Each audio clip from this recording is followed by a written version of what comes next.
You're on a phone call with Beth Jones, and it all seems to change then because you asked Beth Jones what? I asked her why the ambassador had said there was a demonstration when the embassy had reported only an attack. And again, what kind of response did you get from Beth Jones when you asked that question? She said, I don't know.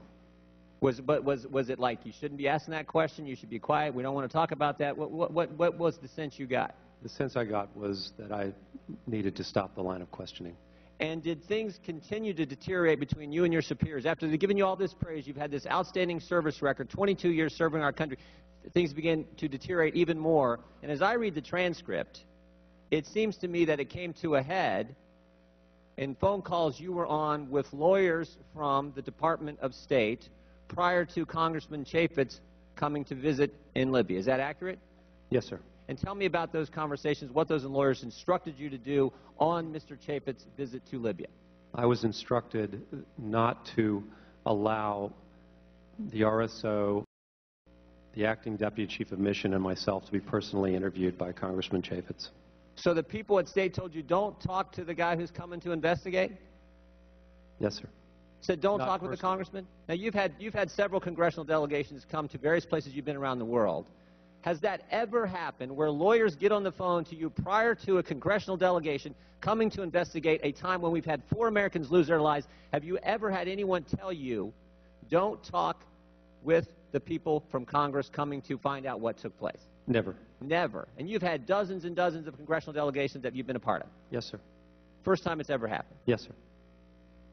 Tell me about, and also, isn't it true that one of those lawyers on the phone call accompanied the folks on the delegation and tried to be in every single meeting you had with Mr. Chaffetz and the delegation from this committee? Yes, sir. That's true. Tell me what happened when you got a classified briefing with Mr. Chaffetz. What happened and the phone call that happened after that? The lawyer was excluded from the meeting because his clearance was not high enough, and the delegation had insisted that the briefing not be limited by any... Did the lawyer try to get in that briefing?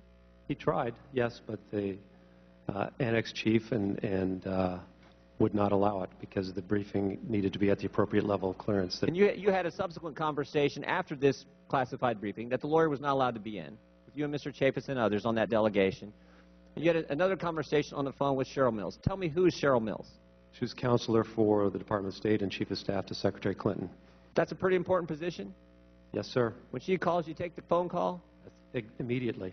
Yeah, she's the fixer for the Secretary of State. She is as close as you can get to Secretary Clinton. Is that accurate?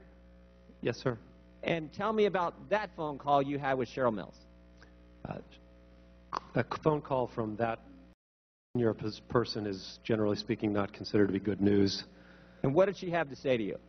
She demanded a report on the visit. Was she upset by the fact that this lawyer was not, this was upset. Babysitter, this spy, whatever you want to call him, was not allowed to be in that? First time it's ever happened, all the congressional delegations you've ever entertained was not allowed to be in that classified briefing. Was she upset about that fact? She was very upset. So this goes right to the person next to Secretary Clinton. Is that accurate? Yes, sir.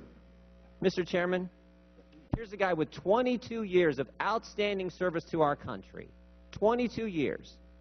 Outstanding service, praised by everybody who counts, the president, the secretary, everyone above him. And yet now they're obstructing it because he won't help them cover this up. He's an honorable man here telling the truth. Now is getting this kind of treatment from the very people who praised him before. This is why this hearing is so important. I yield back. I thank the gentleman. Pleased to yield.